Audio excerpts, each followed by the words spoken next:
Baiklah, saya akan menjelaskan tentang materi tumbuhan kangkung. Yang pertama, pengertian kangkung. Kangkung adalah sayuran sangat berperan penting dalam kehidupan manusia untuk pemenuhan kebutuhan dan peningkatan gizi, karena sayuran merupakan salah satu sumber mineral, serat alami, dan vitamin yang diperlukan untuk kesehatan tubuh manusia. Cara perkembangbiakan kangkung yaitu ada dua cara. Yang pertama, kangkung dapat berkembang biak secara generatif dengan menyerbukan pada bunga untuk menghasilkan biji. Bunga kangkung berbentuk trompet berdiameter 3-5 cm dan biasanya berwarna putih dengan bagian tengah berwarna lembayung muda. Yang kedua, kangkung juga dapat berkembang biak aseksual vegetatif dengan stek batang. Cara dengan memotong pucuk batang yang kemudian dimasukkan dalam tanah yang gembur dan berair. Yang kedua, kangkung juga dapat berkembang biak aseksual vegetatif dengan stek batang. Caranya dengan memotong pucuk batang yang kemudian dimasukkan dalam tanah yang gembur dan berair. Potongan stek batang dan menumbuhkan akar dan tumbuh menjadi tanaman kangkung baru. Selanjutnya, kangkung tumbuh di air atau di tanah lembab. Batangnya dapat mencapai 2-3 meter atau lebih. Dan batang berongga agar kangkung bisa mengapung di air. Daun kangkung berbentuk menyirip dengan panjang 5-15 cm dan lebar 2-8 cm. Nah, akar kangkung memiliki bentuk akar tunggang sebagaimana tanaman dikotil pada umumnya. Nah, dari kangkung yang kami tanam, kami mulainya dari tanggal 21 Desember. Jadi tinggi kangkung saat ini kisarannya 20 cm. Selanjutnya, manfaat kangkung yaitu kangkung dapat meningkatkan daya tahan tubuh dan mencegah flu karena kandungan tinggi vitamin C. Yang kedua, kandungan lutein dan vitamin A membantu menjaga penglihatan agar tetap sehat. Ketiga, kangkung juga dapat mencegah anemia karena kaya akan kandungan zat besi.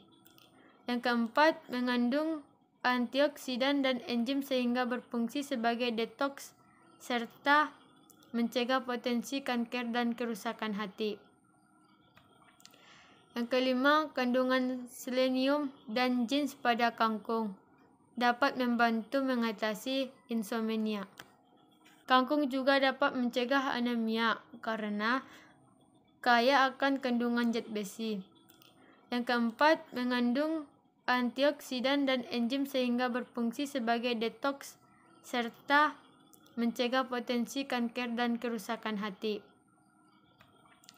Yang kelima, kandungan selenium dan zink pada kangkung dapat membantu mengatasi insomnia.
Singkong adalah perdu tahunan tropika dan subtropika dari suku Euphorbia.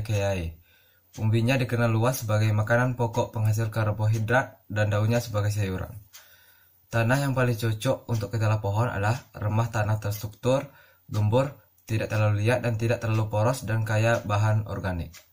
Tanah dengan struktur remah memiliki sistem udara yang baik, nutrisi yang lebih mudah tersedia dan mudah diolah.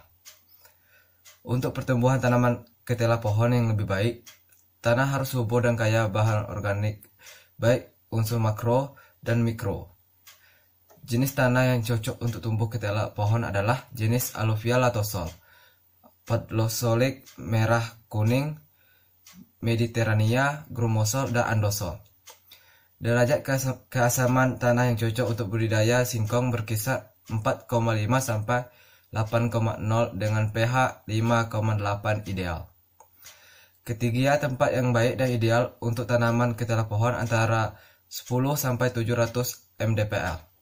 Sedangkan toleransinya antara 10 sampai 1500 mdpl. Jenis ketela pohon tertentu dapat ditanam pada ketinggian tempat tertentu untuk dapat tumbuh optimal. Curah hujan yang cocok untuk tanaman singkong antara 1500 sampai 2500 mm per tahun. Suhu udara minimum untuk pertumbuhan singkong sekitar 10 derajat Celcius. Bila suhunya di bawah 10 derajat Celcius, menyebabkan sedikit terhambat pertumbuhan tanaman.